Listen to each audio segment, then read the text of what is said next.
No, I haven't frozen.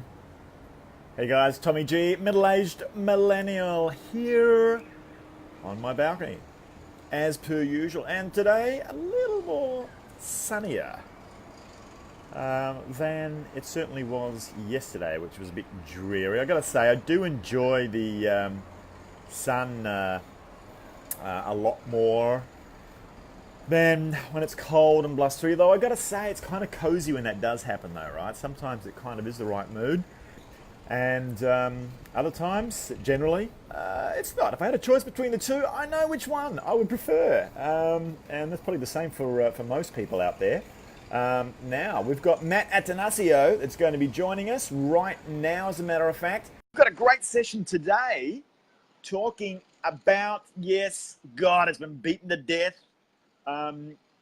Fat burning, fat loss, fat what's the other one? Releasing fat is the other cool way to talk about it. I'm going to call this fat lifting because I think it's going to be more synonymous with some of the things we're going to look at in the way to get rid of fat. So there he is, all Bluetoothed up with his sexy headset. Yo, Matty, what's going on, man?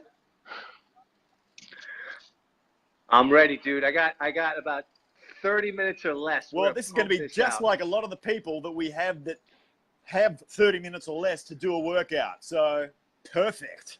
All right, man. So, exactly. You know, fat loss, fat burn, fat whatever. I know it's like very cliche. It's been beaten to death. But it's still so damn confusing because everybody's trying to make a buck out of selling some sort of product around here's the quick and easy way to lose your fat. Now, let's decrapinate all of this, Matty. We've got people that are saying they're busy. Some of them just aren't prioritizing that well, but they're all saying and feeling they're busy, especially a lot of execs or people in corporate, right? What should they be doing from an exercise? I know there's a nutrition component's a big part of this, but from an exercise, physical point of view, what can they do that's easy, that they can do anytime, anywhere, that can be burning fat? Over to you. Okay. Yeah. So obviously you can hear me, right? Clear. Somebody. Okay, good. I'm going to do something really quick. I'm going to put on Do Not Disturb. Okay. Bear with me 1 second. So I don't get any other stuff coming in.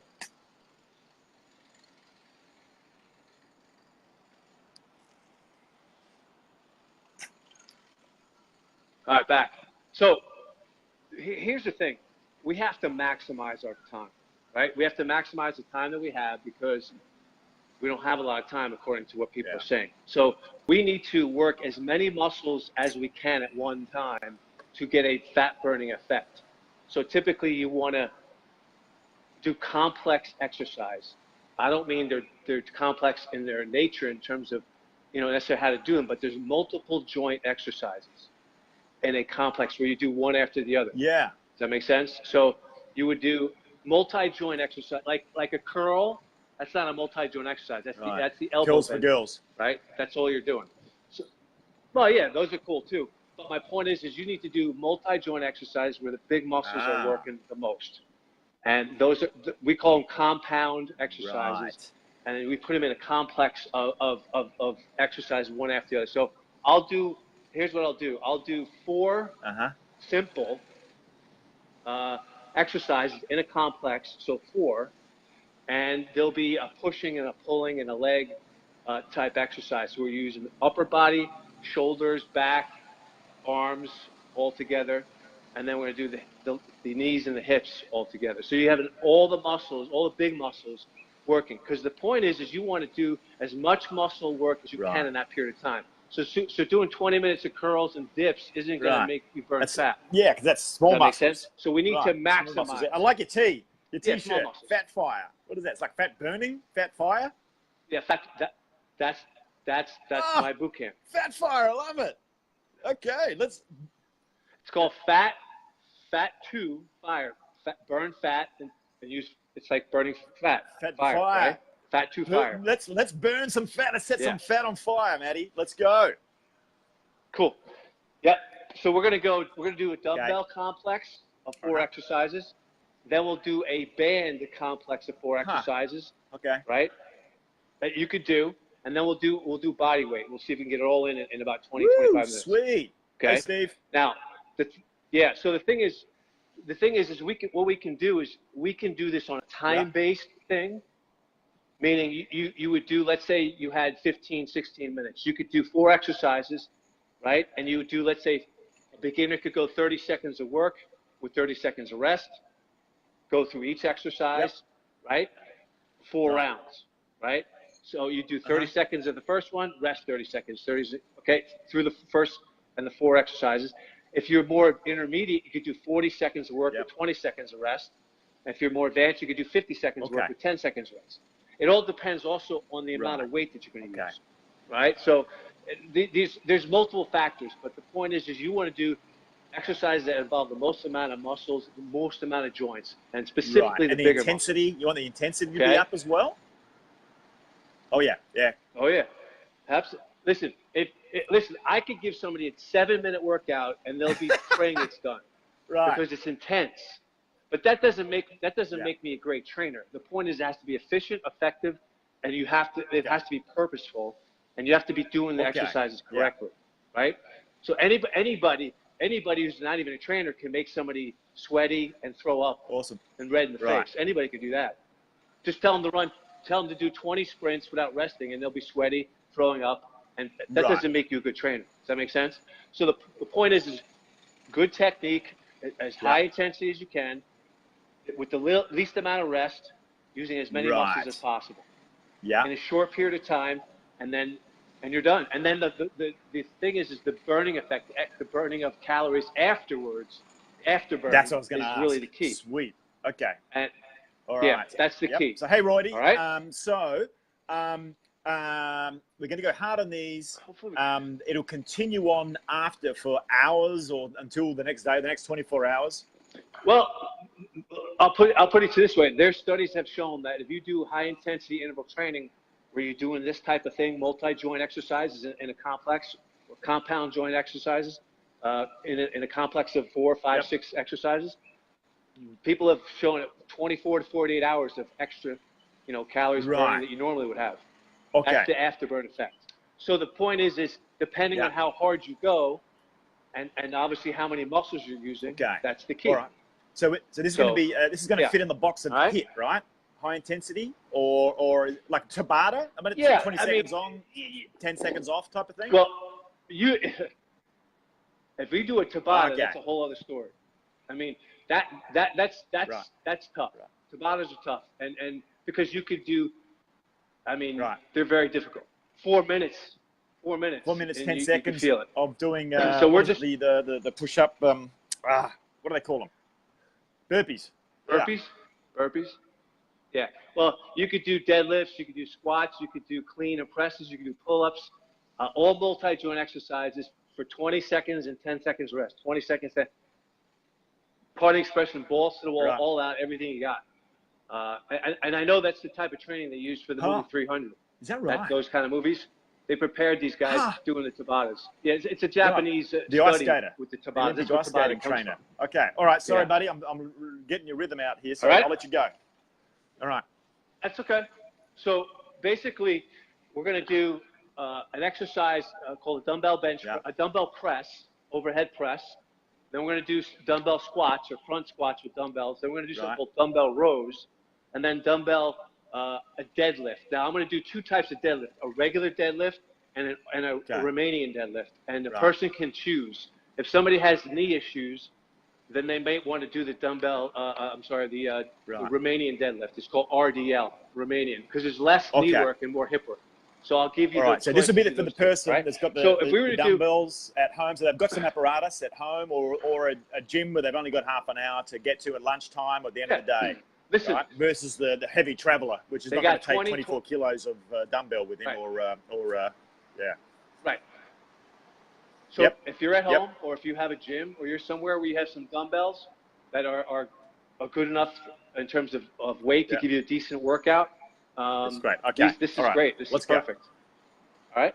So a dumbbell shoulder press. Let me know if you can still see me. Oh, good. I'm going to get low.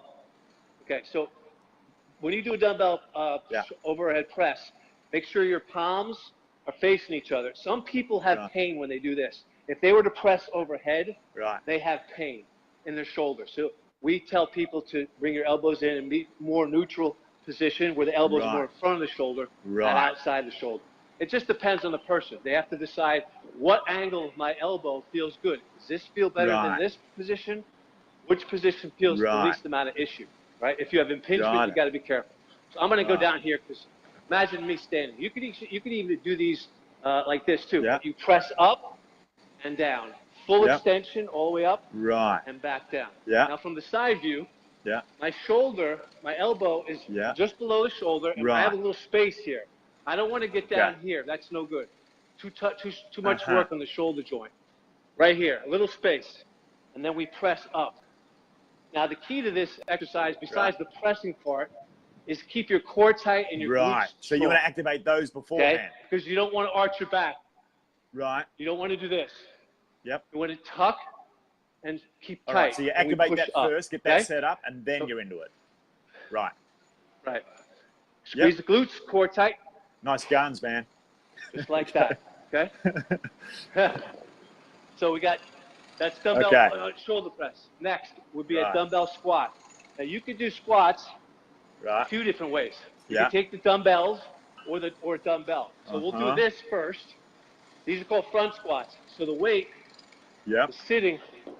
I got my hand in the front portion of the dumbbell, not in the back portion, interesting. the front portion. And I sit this right here like that. Yeah. Okay? So, side view.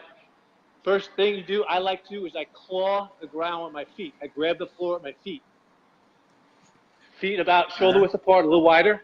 Toes maybe forward or slightly out. My hips go down and back. Hips down and back. So my hips are parallel. My thighs and are parallel with the ground. Your knee's still behind your toes, or where's your knee? A little bit. Okay. A little bit.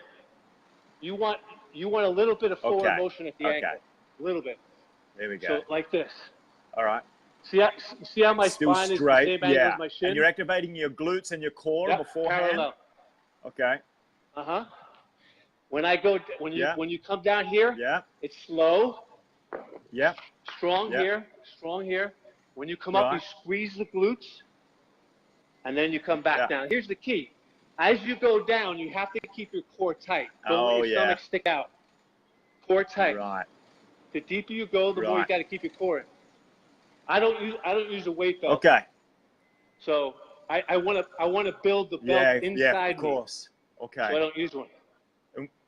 Got right here. Nice. Okay. Now, how many kilos or pounds have you got in each hand there? Or what's the advice on what weights to pick? Those are 20. Those are 25 so 12.5 kilo. They're 12.5s in my language. Okay. Right. Yeah. Yeah. And everybody's different because everybody's got different upper body strength and lower body strength. You just have to figure out, okay, if I'm going to do this for 30 seconds, I'll probably get about 8 to 10 reps. That's one rep every 3 or 4 seconds. So check out your weight according to that. Okay. Right. All right. Sweet. Right. Nice. Now that's dumbbell squats. Now dumbbell rows, bent over rows. If you push, you have to pull. So take your weights at the side of your body. First thing you want to do is you want to be tall. What I do is I bring my shoulders back a little bit, and then I go, I lean over, and my hips go back. Now notice my back is flat. Also notice there's a triangle from my here to my hip to here. There's a triangle there. You got to get that triangle, right? And then you pull. Right. Get the like triangle. This. Palms face my shins. Palms face the shins. Pull and turn. Squeeze your shoulder blades together. Right to your ribs. Right to your ribs. All right. Right? Okay. Right to the ribs. So the goal is to squeeze your shoulder blades in, and then you open your shoulder blades down, and you squeeze them in. Notice my spine has not changed position. I'm not doing this. Okay. And you're not moving. You're not moving your knees, right? You're sort of like a little bit bent in the knee, but that's it. Nope. It's like 5 degrees of motion. So watch. We go like this. Right. That's it. So watch. Knees forward, hips back, hips back, hips back, hips back. Right. As I bow. Triangle at the knee, hip, and shoulder. And we're just rowing. That's all. That's the only part that's moving from the shoulder to the hands. All right. And how did you set up? How Now did you the set up for key that? also, Once again, your core, your glutes and your core, or what did you activate? well, I draw the Yeah. core in a little bit. I tighten it a little bit to keep my back.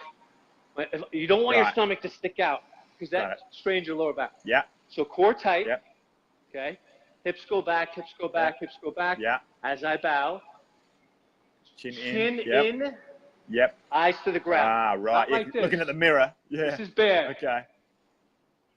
Right. It's not good for your cervical spine up here. So Got it. Okay. just like We're this. good. Okay? All right. Dumbbell rows.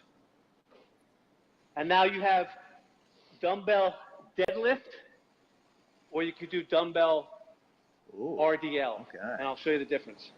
So a deadlift is basically a squat, but the dumbbells are below your hips, Got it. not above. Okay? So from the side view, same thing. I'm just going to squat. So if I was squatting this, I'm doing the same exercise. Right. That's all. It's the same exercise. You just have the weight below your hips than above your hips and your shoulders. So instead of this, that one, it's there. Okay. It's here. So you've just put the weights in a different place. Okay. Right. Now, you could, if you had a barbell, straight bar, you would do the bar. Got it. Okay. It's the same thing. Just you're using dumbbells because we only have dumbbells, right? Now, the other thing is we could do RDLs, Romanian deadlift. So the squat and the deadlift are knee dominant because I'm getting more motion at the knee. See the motion at the knee? RDL is a hip dominant exercise. So there's going to be more motion at the hip. So same position, but now same as before. Chest up, core tight, hips go back, hips go back, hips go back, hips go back. My weight is on my heels and the ball of my feet. Tall spine, flat back.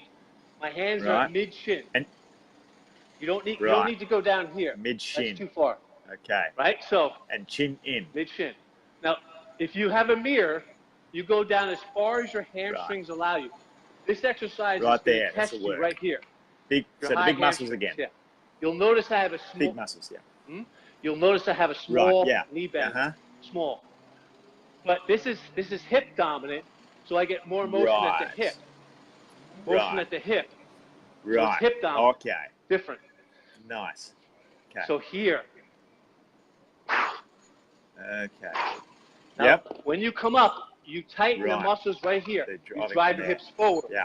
Now watch. Imagine this. Take your fingers, push your hips back, push your hips back, push your hips back. Flat spine. And now drive your hips forward. Hips back. So it's a lot of work hips from forward. it's not so much, I mean, you're not pulling your arms up or anything. It's actually really the work's coming from the glute and the hammies, right? Okay. Exactly. So if you have somebody that's good glute development and good hamstring development, you could see the separation. So right here, where the glute meets the hamstring, right there, you could. That's where you're working. I've seen that on Ann. Because it's a hip down. Right. So with shorts I can't hear what you're saying. I'm kidding. So now how long for are you doing all that? Once again, that's like 30 seconds. It's how many? 8 to 10. That's 4 exercises: a press, a squat, a row, and a deadlift. Now, if you wanted to, you could do a push-up in there too. How many reps on each? I like to take exercises. Okay, so if you wanted to do it rep-based, you could do anywhere from 8 to 12 reps. But if it's time-based, where you say, okay, 30 seconds of work, 30 seconds of rest for the beginner, intermediate person, 40 seconds of work, 20 seconds of rest, and advanced 50 seconds of work, 10 seconds of rest. Now, obviously, the less rest you have, the less weight you're going to have to do, typically. So depending on the person and depending on how much time they have and depending on how strong they want to get, because there's an element of strength in here too. So since I'm an advanced person, if I decide to go 50 seconds of work and 10 seconds of rest, I'd have to do what? I'd have to go less weight than if I was doing 40 seconds of work and 20 seconds of rest or 30 seconds of work and 30 seconds of rest. Right? Because let's say I'm doing a presses of 25 pounds as an advanced person, right? Yep. For 50 seconds, but I only have 10 seconds of rest for the next exercise, right? Okay. That's not a lot of time. Right. So if I wanted to now work on my strength portion and I wanted to have more rest time, I would be able to go heavier. Right. But Does that make sense? But if you're burning fat, what's the sweet spot? Probably within that 40-20, 50-10. Okay. I mean, yeah, but again, what's the condition of the person, right? Right. That's the key too. And I'm not going to take an advanced person and say you're going to do 50 seconds work and 10 seconds of rest at this weight when they're not even going to be able to. 10 seconds is not enough rest for somebody who's a beginner. All right. Just not enough. And I need to make sure they do the workout, the exercise correctly, so that they at least a decent recovery, so that they have the neuromuscular conditioning to be able to do the next exercise. Right now, if I do that press first, and then I do 3 or 4 exercises after that, by the time I do that press again, it's going to be a 2 or 3 minutes rest in between. But remember, because we're using the whole body in each exercise, I'm going to have some level of fatigue. But the point is you want to do as many muscles as you can, big muscles, in that complex or in that block of exercises to really push it. And so, right? Yeah. Now, what I like to do is to do those 4 or 5 exercises and then rest about a minute to get a good recovery and then to go out as hard as possible as I can again. Okay. Does that make sense? And so then, good. So power. So if I did 4 or 5, I did 4 rounds of that, that would be about 15 minutes. Right. So that's 4 rounds of that circuit that you just took us through. Okay. And we're doing somewhere between 40-20s or 50-10s. Yeah. 50. It's the time of work. So if I do 30 seconds of work and 30 seconds of rest, that's 1 minute per exercise. So if you do 4 exercises, that's 4 minutes, and then you have a minute rest. That's 5 minutes. If you do that 4 times, that's 20 minutes. Okay. And that's more power. Okay. I mean, the speed is more about power, and strength is more about weight. Well, yeah. So, for example, if I wanted to have somebody do, whether beginner, intermediate, advanced, if they want to do faster reps, right? Let's say if I'm a person who's doing 40 seconds work on 20 seconds rest, and I normally do, let's say 30 pounds on an exercise, and I get in that 40 seconds, I get 10 to 12 reps, right? If I want to go fast, like speed, like explosiveness, then I would lower the weight to increase the speed of the movement, and I'd get more reps, right? Now, typically, somebody doing like a Tabata workout, that's kind of where they would do that. How many reps can you get in 20 seconds? Right. With good technique. Trust me, it's tough. And is that going to burn more Very fat tough. or less? Not during the session, but let's say over 24 hours. Okay. I think they're both effective, but here's the question. How much muscle does the person have? How are they eating? How much are they resting? What's their testosterone? What's their growth hormone? Yeah. Right? There are too many factors for me to say, well, if you do it this way, it's going to be more beneficial to you than this way. But I don't know what your hormone profile is. I don't know what your eating habits are. I don't know what your sleep habits are. So everything's hypothetical because that's just the way life is. Everybody's the only variable in this world is the human variable. Because everybody's chemistry is different, no matter what. How hard are you willing to work? And how hard are you willing to work every single session, right? Do you have it can you do it 3 or 4 times a week, right? So it's just a matter of, I have this window of time. This is my best push.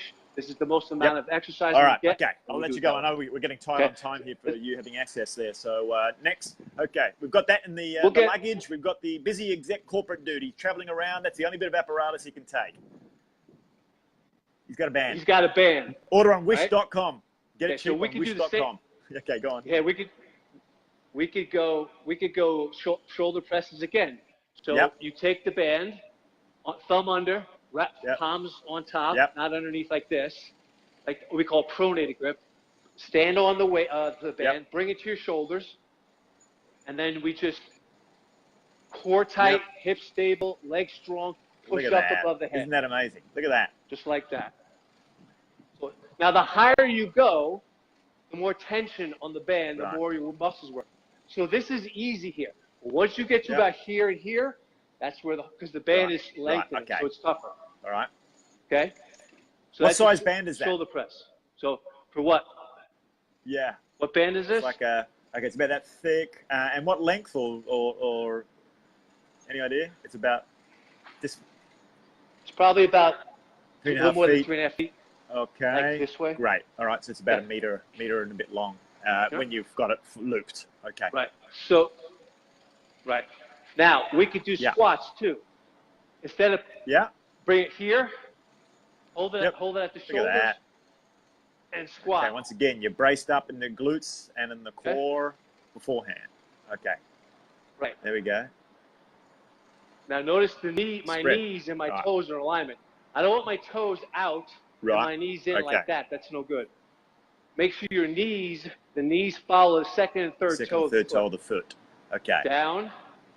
They're landing up. on the second or third toe. Okay. Now, if you wanted to, you could add, even Yeah. if you had less time, or if you wanted to add an exercise, you could do a squat to Right. press. And then Squat, press. Wow. press, Okay. squat, press. These, Wow. How many of are those awesome. are you doing, and what space of time? well, again, it could be 30, 30, 40, Okay. 20, 50, 10. It could be, you could say we're doing 12 to 15 reps 12 to 15 of of everything, everything. Okay. right? As usual. We could say, I want you to do 8 to 10. I want you to do 8 to 10 of everything, but the band has Right. got to be thicker. Okay. Yeah. Right? Now you can add another exercise. You can squat, press, hold it above your head, squat again, press. Squat, press, hold it above your head, Right. and squat again. That's just, Okay. You're adds another stretching it out dimension, as well. right? You're going a bit more. You're sort of stretching it out as well. I noticed. Okay. yeah. Yeah. So I'm here. It's called overhead squat. Ah, look at that. Good angle. Now you have to have good shoulder stability, good Yeah. shoulder flexibility, good spinal Right. alignment to do those. But if you can, it's a great exercise Awesome. Wow. across the board. And, yeah. Now, band rows. Woo-hoo. Band rows. Okay, let's go. So I demonstrated Right. the seated one. Where you put it Uh-huh. around the ball of your feet, chest up, and Okay. you pull. Let me look at your posture Right? there. Slightly bent knee. Now, You've activated core. Yeah. chest up, Yep. tall posture, bring your elbows back, squeeze your shoulder blades. Now, what I like better, especially if somebody's got good spinal strength, good core strength, Yeah. and some flexibility, I like to actually Right. do it standing. So this is a band Yeah. row. So I stand on both pieces Yep. of the rubber, Yep. of the band. I Yeah. hold it here like this, butt out, chest up. So what position am I in? The Yeah, the L. RDL. The triangle, I can see the Triangle at triangle. Yeah. okay? And you're going straight up above the knee. And you pull the band right to the hip, Right. to the The only hip and part that's rib moving area. is your